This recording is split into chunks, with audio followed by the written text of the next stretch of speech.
It started on a sweltering July afternoon, the kind of day where the air feels thick and time crawls. My little brother Finn and I were at our cousin Beth's place for the summer.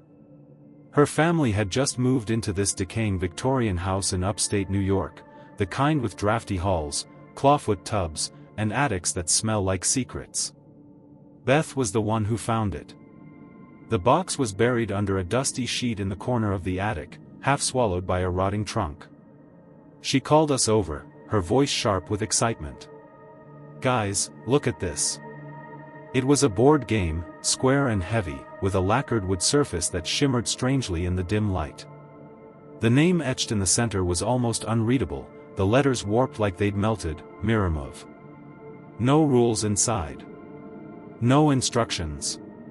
Just the board itself, an intricate maze of geometric patterns, strange symbols along the edges, and a spinner embedded directly into the wood.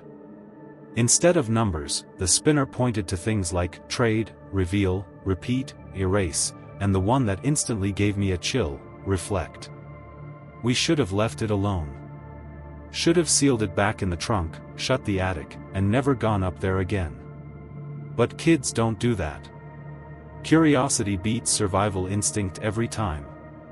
Beth spun first. The arrow landed on reveal. We laughed, confused, then bored. Finn made fart noises.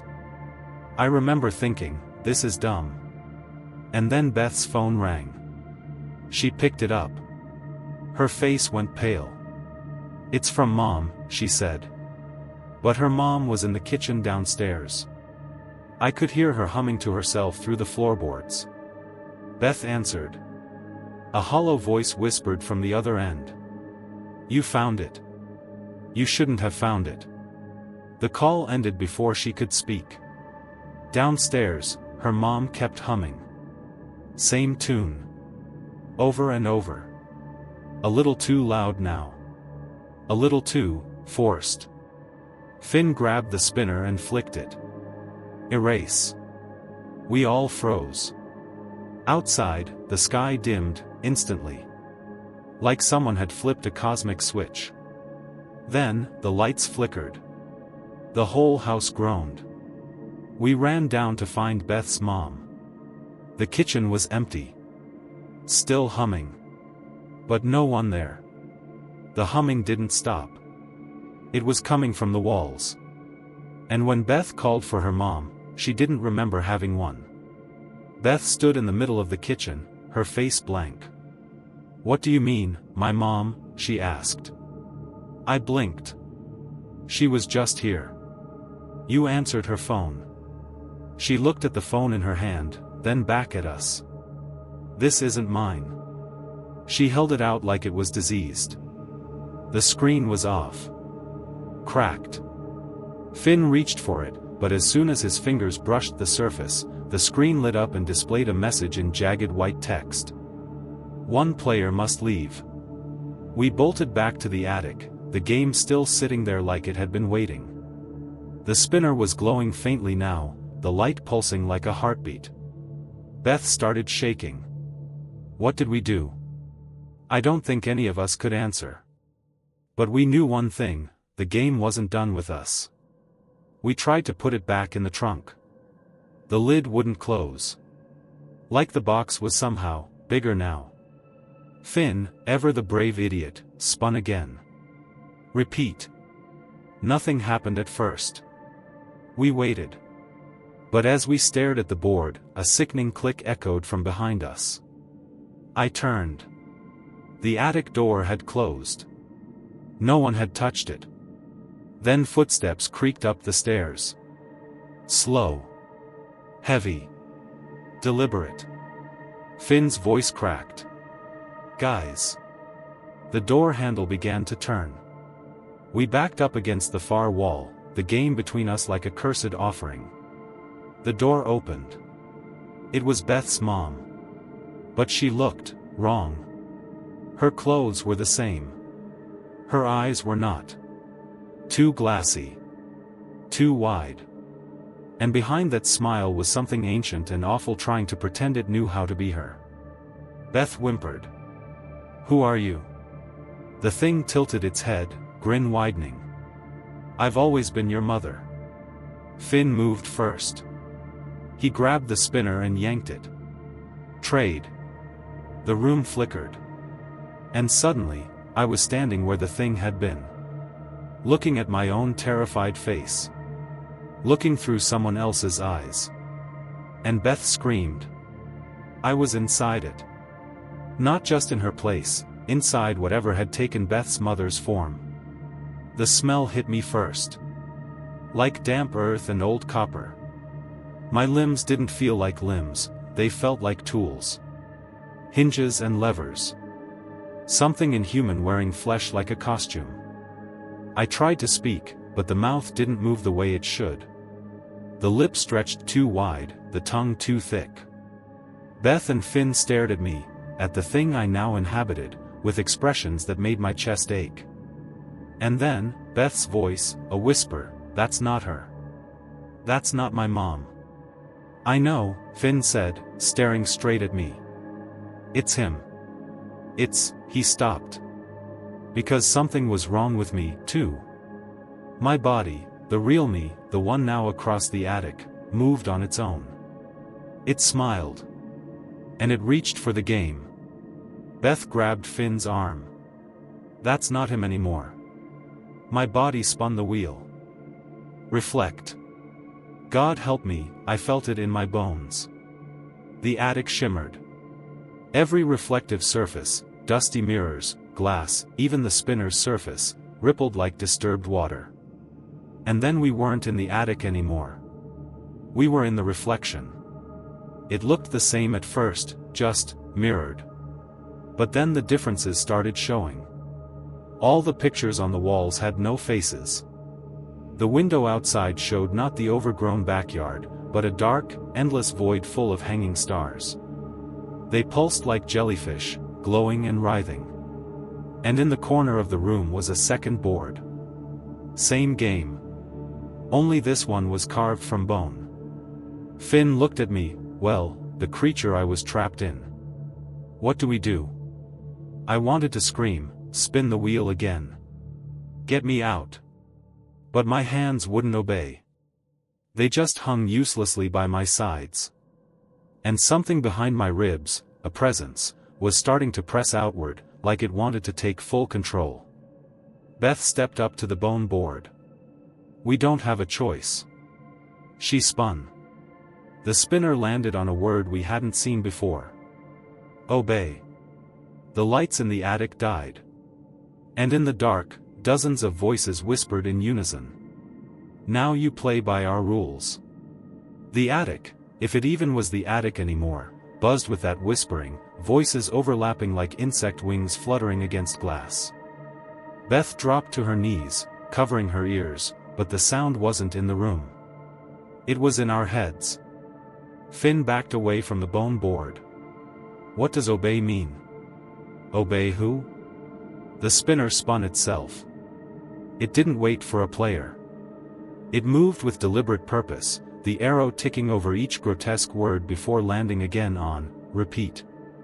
The light flickered back on, dim and greenish now, like we were underwater. The attic had changed.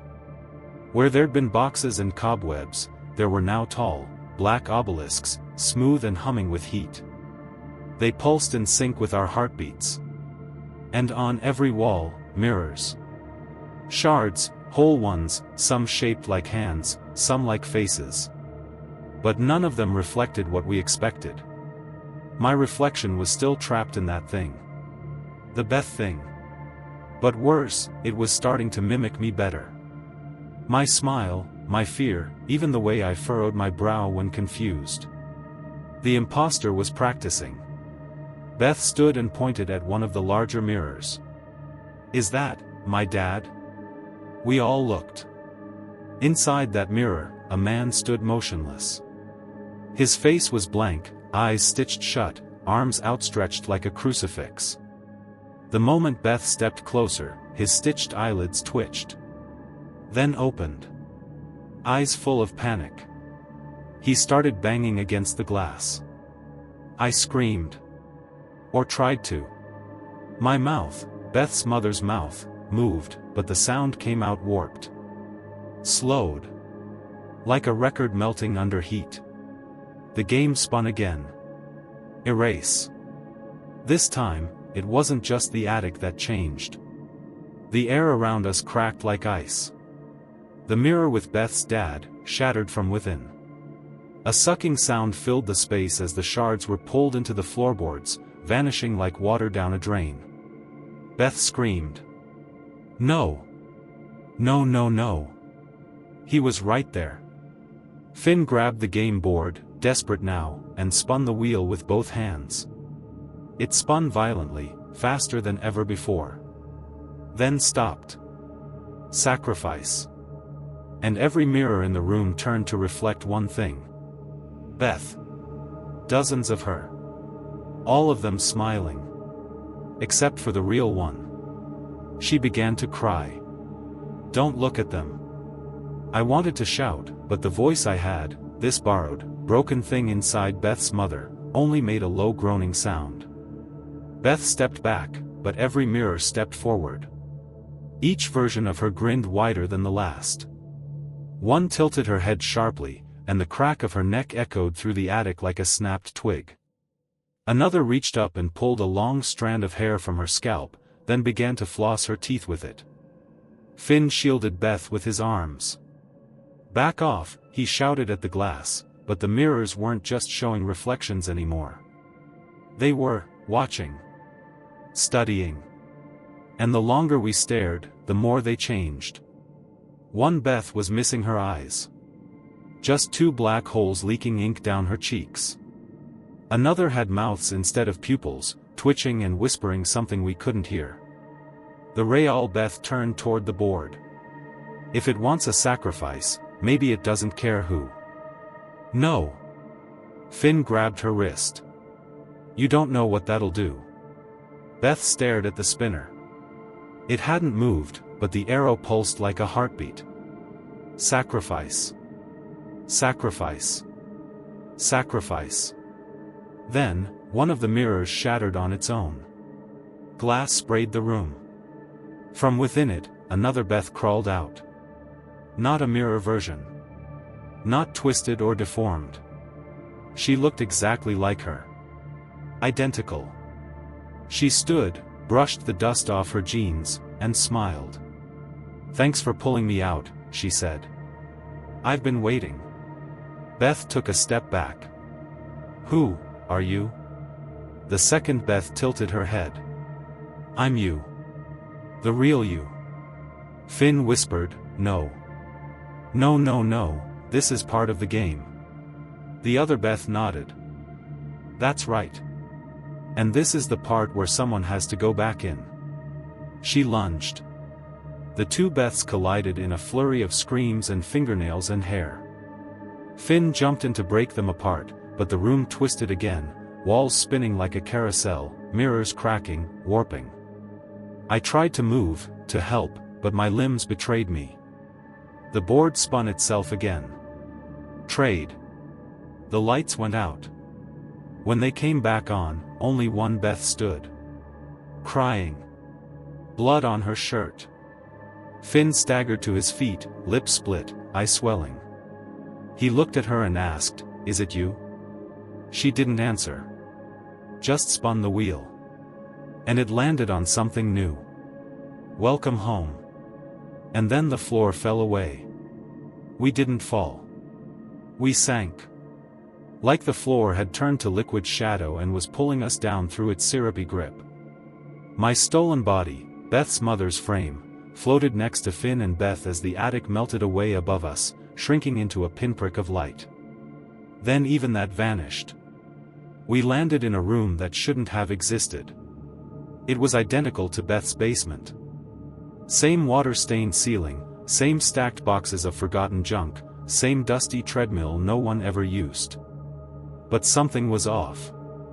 The air buzzed, like an electric charge just below the surface of everything. The lights flickered, revealing movement in the corners that disappeared too fast to see. The board had followed us. It hovered now, suspended in midair like a marionette without strings. The spinner dangled below it, rotating slowly, never stopping. And then came the whispers again. Only this time, they weren't in our heads. They were behind the walls. Scraping. Slithering. Breathing. Beth took a step forward, one shaky foot after the next. Is this home? Is that what the game meant? No, Finn said. Home doesn't sound like this. We turned toward a low wooden door beneath the stairs. The kind of door meant for storing tools. Or secrets. It was open just a crack. From the dark inside, something watched. Beth picked up a flashlight from the shelf, one that shouldn't have been there. She clicked it on. It didn't shine light. It shone memories. Wherever she pointed it, the walls bloomed with moving images: Beth's first birthday, a rainy day in second grade, a quiet Christmas with her mom. Beth dropped the light. Because the last image, still glowing faintly, showed her reflection. Not in a mirror. In the glass of a hospital room. And on the other side of the glass was her. Alone. Unmoving. Strapped to a hospital bed. Eyes closed. Machines breathing for her. I felt something snap inside my borrowed chest. Oh God, Finn whispered. Is she in a coma? Beth stared at the image, her face blank. Then she turned to us, eyes filling with dread. So which of me is dreaming? The spinner twitched. And with a tick, it landed on. Split. The door under the stairs swung wide. And someone began crawling out. Another Beth. But this one was smiling too much.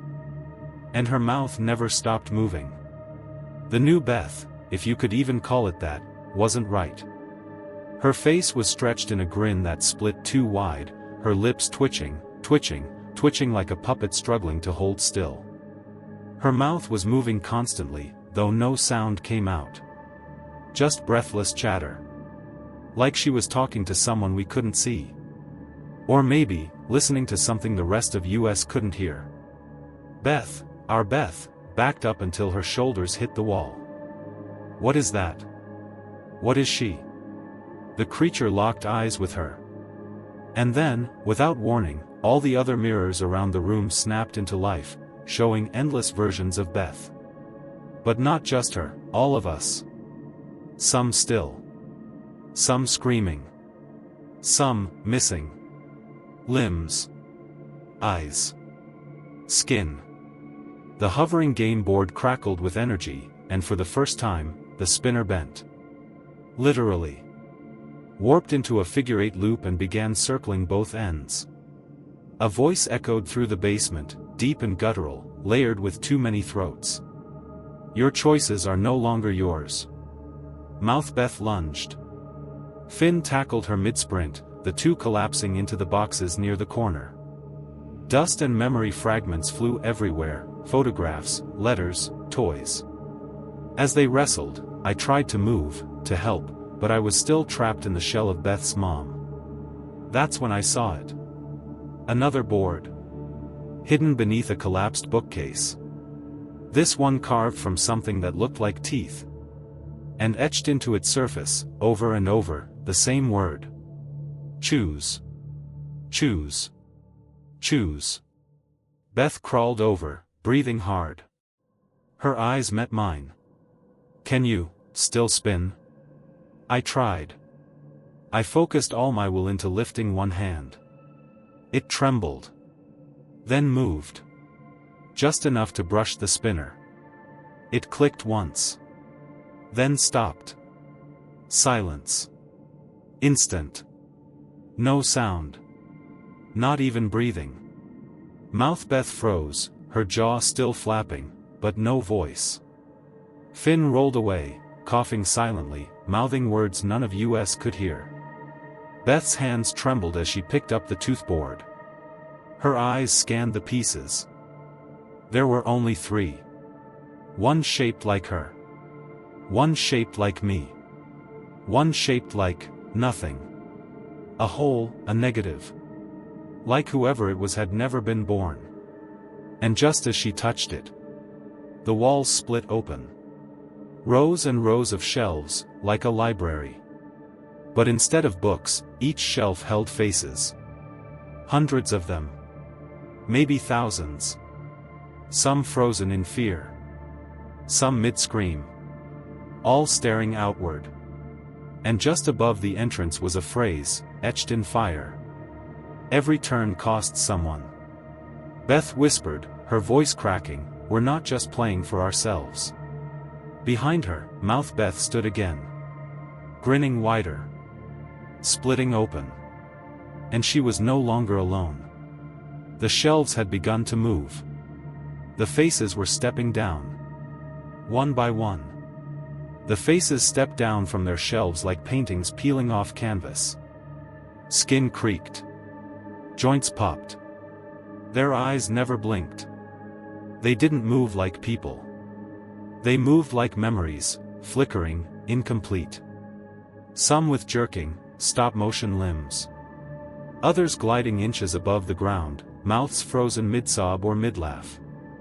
Each face had a faint outline of a name burned into their foreheads.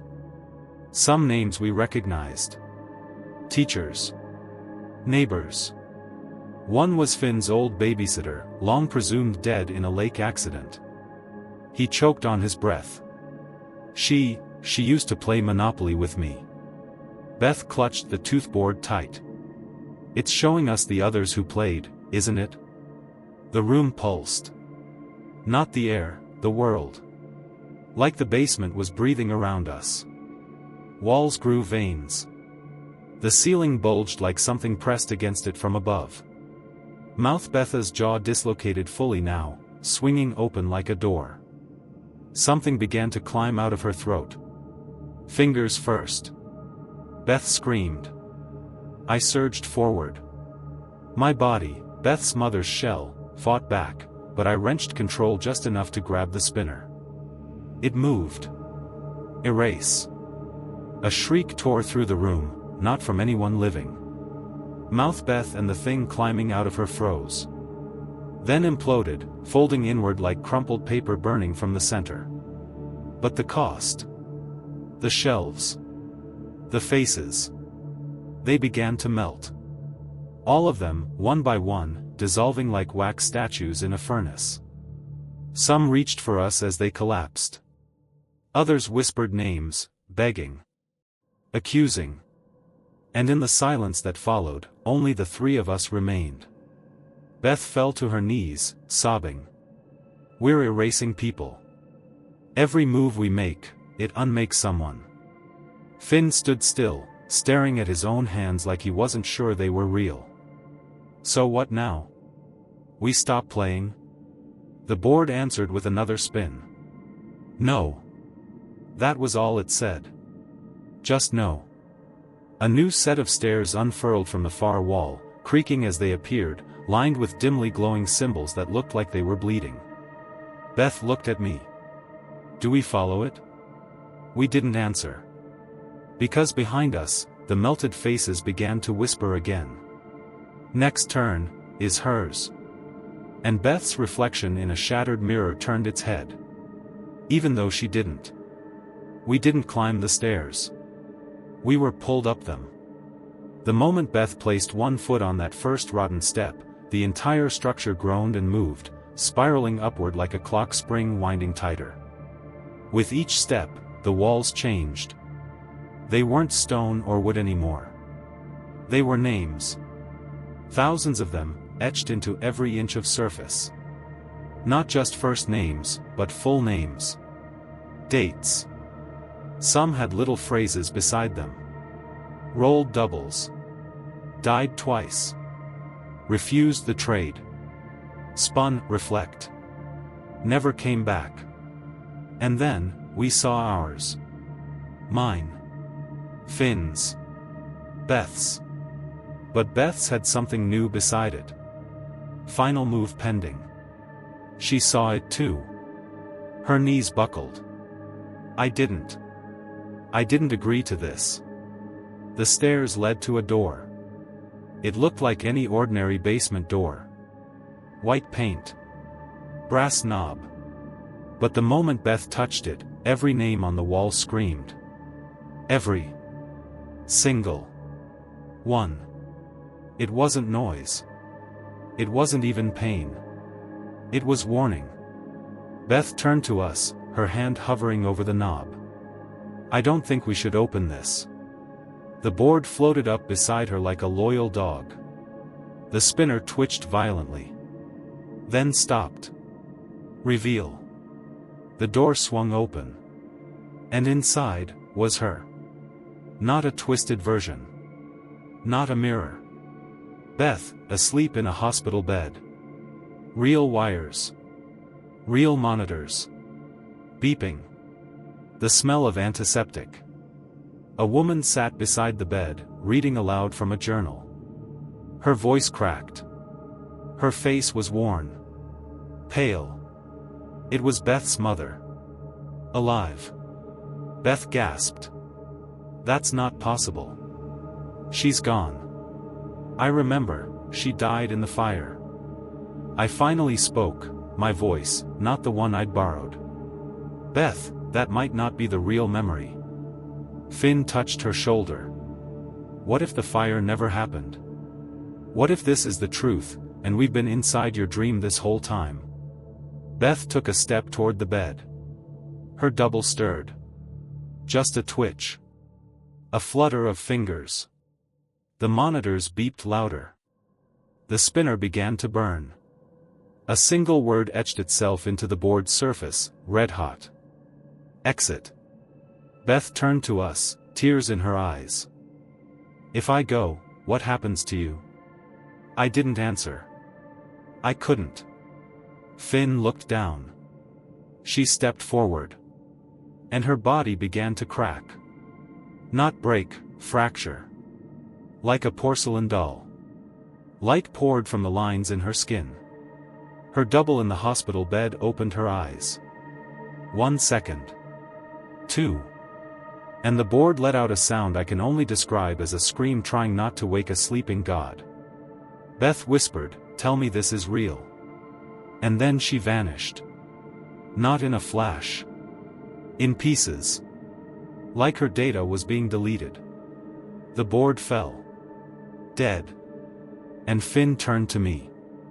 Then what the hell do we do now? The attic, or what was left of it, settled into silence. The game didn't glow anymore. The spinner hung still, lifeless in the air like a dead clock hand. Beth was gone. Not just missing, removed. The space she had occupied didn't even hold dust. Her name vanished from the walls. Her laughter, her scent, the warmth of her footsteps, erased. Finn sat down hard on the stairs. She made it out, right? I think so, I said. I hope so. But I didn't feel hopeful. I felt watched. There was no reason to think it was over. The game had let her go, but what about us? Beth had been the focus. The target. Now that she was gone. Maybe it was hungry again. The board began to vibrate. A low hum that filled our teeth with static. Then it rose, one final time, and spun without being touched. Repeat. The room blinked. Gone was the stairwell. Gone was the hospital room. We were back in the attic. Only, it wasn't our attic. The wallpaper was different. The air smelled like incense and old perfume. And standing across from us was another child. A girl, maybe 10. Holding the game board in her arms like a pet. Her eyes were milky. Her smile too wide. She blinked slowly and whispered, "It's your turn again." Finn took a step back. We finished the game. We made it to the end. She tilted her head. There is no end. Just new players. And then she pulled. Not with her hands. With the board. It sucked at us like a whirlpool of light and sound. The attic stretched, bent, twisted into 100 impossible shapes, like we were being folded into pages of a book being written as we moved. When the world stopped spinning, we were standing on a city street. Empty. Silent. Not a single soul in sight. But in every window, every puddle, every polished car hood, reflections watched us. Hundreds of them. Thousands. All versions of us. Smiling. Waiting. And in the middle of the intersection stood the board. Alive again. Its spinner clicked into motion. And I realized something horrifying. This wasn't the next round. This was someone else's game. And we were just the new pieces. The silence of the city was wrong. It wasn't just quiet, it was expectant. Like the moment right before a curtain lifts or a coffin lid closes. The streets were spotless. No birds. No wind. Just us. And the board. And those reflections. Finn whispered, "I think we've been passed on." The board stood in the center of a four-way intersection. No pedestrians. No cars. Just that single object, waiting like a trap that already knew we had no choice. The spinner ticked once. Just once. Then stopped. New host. I felt it before I saw it. A pressure behind my eyes. Like something was crawling around inside my thoughts, moving furniture, peeling off wallpaper, tapping on the inside of my skull. Finn doubled over. "Oh no, I feel it too." And then we heard her. Not Beth. Not the girl from the attic. A child's voice, light and calm, coming from everywhere at once. I found the game in the basement. Every reflection in the city jerked their heads toward us in unison. I didn't know it would bring people. Finn spun toward a storefront. In the mirrored glass, a little girl stood behind him. But when he turned, no one was there. Only in the reflections. She continued speaking, her voice as smooth as velvet draped over a knife. "You're my pieces now." A massive sound cracked through the sky, like glass breaking in slow motion. We looked up. The sky itself was a mirror. And it was fracturing. Huge cracks veined across the clouds, and through the broken panels above us, we saw impossible scenes. A girl burying the board in a forest at night. A boy playing alone, only to be watched by dozens of his own versions. A family dinner where the turkey was the board, and they carved it anyway. Every shard was a story. A timeline. A game in progress or long finished. And then I saw Beth. Just for a second. Lying in a hospital bed. Smiling. Her eyes flicked to mine. And the mirror closed. The board spun again. Exchange. I screamed, "No." But the world collapsed inward. I opened my eyes and I was her. The new host. I was a child now. Looking down at my hands, feeling smaller, weaker, but heavier in a different way. And across from me, Finn. Still himself. And terrified. Because he now knew what I was. I opened my mouth, and her voice came out. "Let's play another round." I could feel her grinning behind my face. Like my bones weren't mine anymore. Like my thoughts were little windows she could peek through. She didn't take over completely, no, she was smarter than that. She let me move, speak, even think, but always with the sense that if I crossed some invisible line, she'd take the wheel. Across from me, Finn looked like he was trying not to cry. "Is that still you?" I wanted to scream yes. To shake him, to prove I was trapped, not gone. But the words that came out weren't mine. "Don't be scared, Finn. I'm going to be your best friend." His face twisted in horror. "That's not her. That's not Beth. That's not you." The board hovered again, almost lazily, and spun with a soft click click click. Bind. Something invisible coiled around my wrist, around her wrist, and snaked out to Finn's arm. He shouted and stumbled back, but the thread held, glowing dull red like a vein full of fire. She giggled through my mouth. "You're my piece now." And then the world shifted again. We were no longer in the city. We stood in a bedroom, a child's bedroom. Bright walls. Stuffed animals. A bed covered in pink blankets. A framed drawing on the wall showed a crude family, a mom, a dad, and a little girl. In every mirror, picture frame, and polished surface, Finn and I were reflected. But we weren't alone. The girl, the real host, the one who'd started this round, stood in the center, holding the board. Her eyes were solid black. Her smile didn't end. "You're doing great," she said, speaking directly to me, herself, like we were two halves of a shared thought. "Only a few more turns and we'll become one." She handed the spinner to me. To herself. To us. Finn begged, "Please. Don't spin it." I tried to resist. I swear I did. My fingers hovered. Trembled. But they moved anyway. The arrow spun. Inherit. The bedroom faded. And we were standing in the real world. Finn and I. Back in the attic.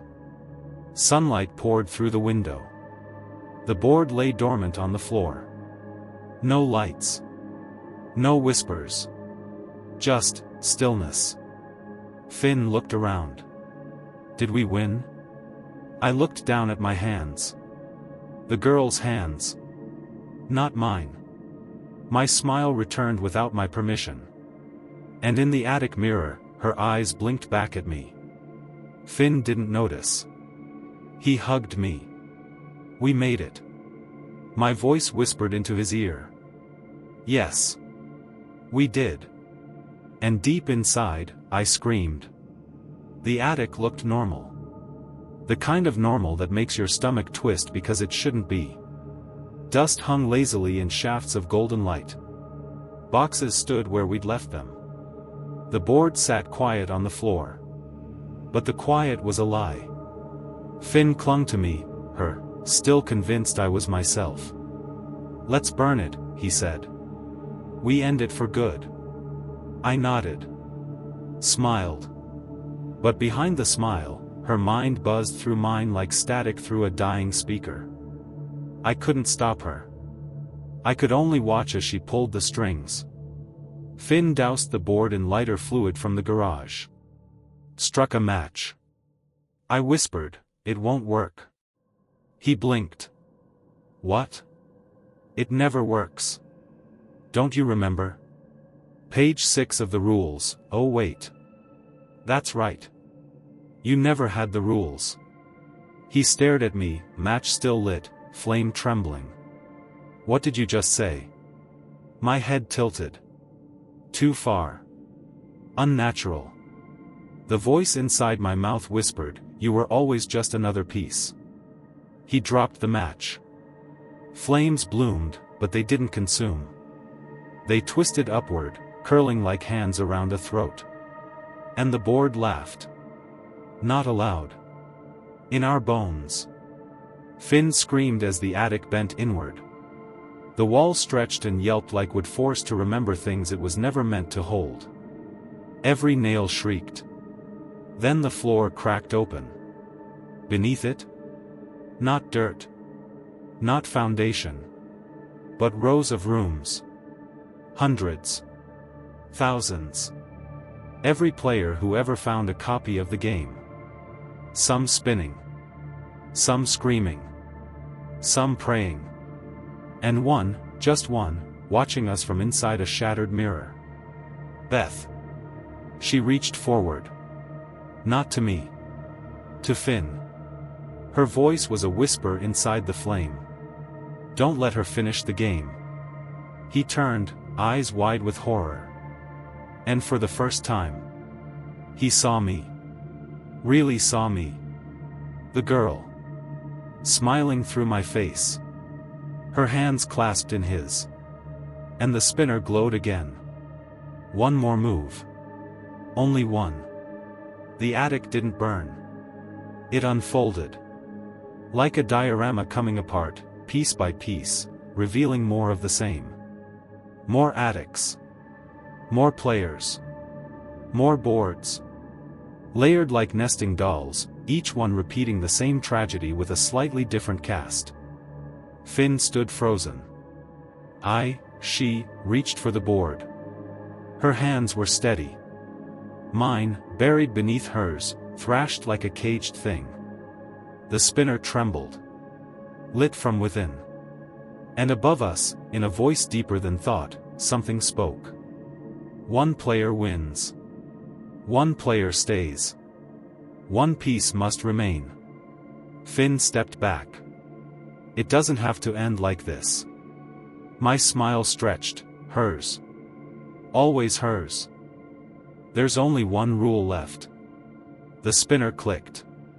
Forgive. Everything stopped. The reflections. The fire.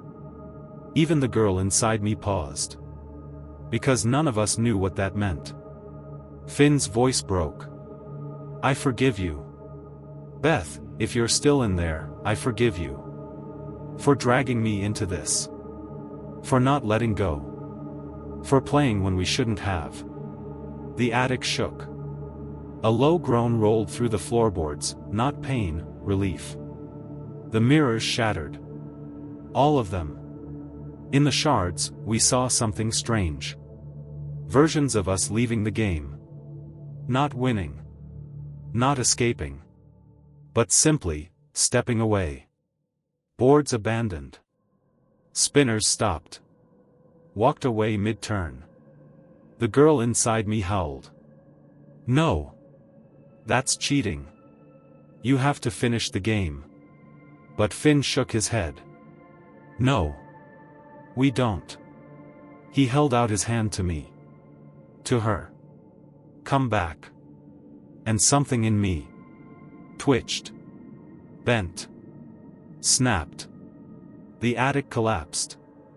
I screamed. The real me. And the board shattered in two. The silence afterward was like surfacing from a long, suffocating dream. We woke on the attic floor. No fire. No mirror worlds. No spiraling staircases carved from bone. Just sunlight through a cracked window and dust motes drifting in the quiet. The board lay between us, splintered clean down the middle, its spinner snapped in two like a broken compass. Beth was gone. The other Beth. The girl. The parasite. Whatever had taken me. But I was still here. And so was Finn. He crawled toward me slowly, eyes wet and red-rimmed, his hand hovering like he wasn't sure I'd be real if he touched me. I thought I lost you. My voice came out rough. Raw. Mine. You almost did. We sat there for a long time, staring at the broken game. Neither of us dared touch it. Not even to bury it.